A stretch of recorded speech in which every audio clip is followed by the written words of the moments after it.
And 1 point has already been granted to Magnus. So it is a 1.5 half-point segment here. And another CARO-KANN, and Magnus changes it up, plays the Breyer variation, also looking for an endgame. Yeah, black could have taken a pawn in the center, got the queens off early, but that would play into Magnus Carlsen's strengths. Queenless middle games there. Very dry, slower game. Instead, he keeps the tension here, Alireza Firouzja, trying to provoke Magnus into some early g4s. That has been refused. And we get a slower maneuvering setup, but black's yet to castle. What do we make of this, Levy?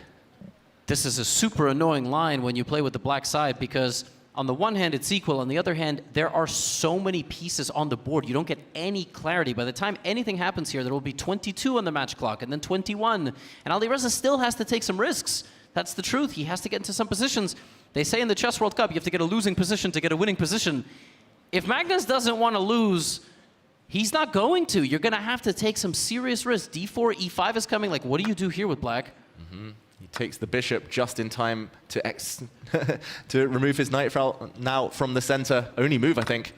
And here we go. Looks beautiful for white somehow. Push the pawn, push all the pawns, but blocked temporarily.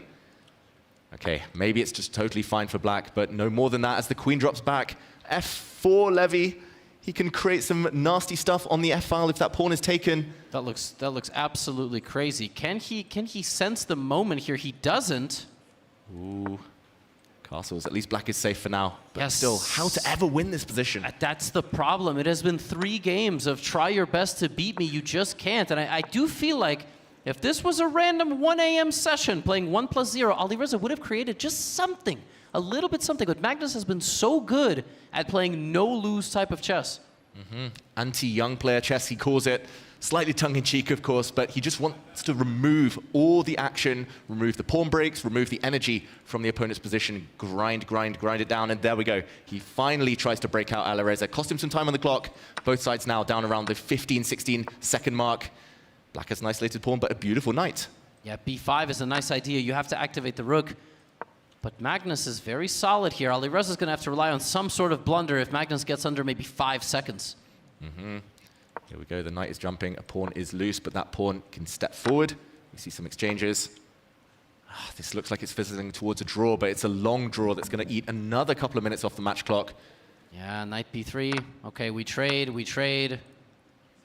And okay, you would agree to a draw here in any classical chess tournament, but not here. Magnus has a big lead, but he'll happily ensure that the 1+1 segment goes on and on G5? in this game. G5, okay. That doesn't do anything, just, you know, and the rook comes back. And there was a way to lose there, but Magnus didn't. Yeah, as long as he gets his knight out, there we go. Not quite trapped, it's coming back towards the center. And yeah, this is just a dead, drawn position, barring a big blunder. Magnus, though, he's the one applying the pressure suddenly. Oh my gosh, I was just about to say I have seen, and that is so tricky, rook G2. And I think he will go for it. Ooh, there was a knight fork. If rook takes G2 was allowed, there would have been a knight check taking the white rook. Uh-oh. Oh, Alireza is a pawn down now. He's suffering. Yeah, this is very, very bad news. I mean, if Magnus hangs a rook, that's literally the only way. Otherwise, he's going to grind down this endgame for another, I don't know, 70 moves. He won a very similar endgame against Alireza at the Esports World Cup. There was 0 increment, so he was able to use the clock as a weapon. But this time, it's still dead drawn after that knight trade. But this is going to go on forever. Great intuition, as you say, from Magnus there. Our chat appreciating it, but I mean, it's the practice, it's the experience. Levy, this must be torturous for Alireza. Yeah, 3 points is just the cutoff at the 20-minute mark when you start. You don't feel totally panicked just yet. You still feel you have enough time, but he has gotten a whopping 0 winning chances in, I don't know, some 100+ moves. G6 is coming, but now you give checks, and now the game is going to end in a draw.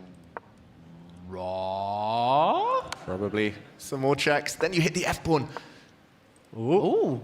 Okay, this is a good, effective way as well. And Rook F5. Magnus has blundered. Rook F5. Magnus has blundered. Rook F5. Oh my God, what's he done? What's he done?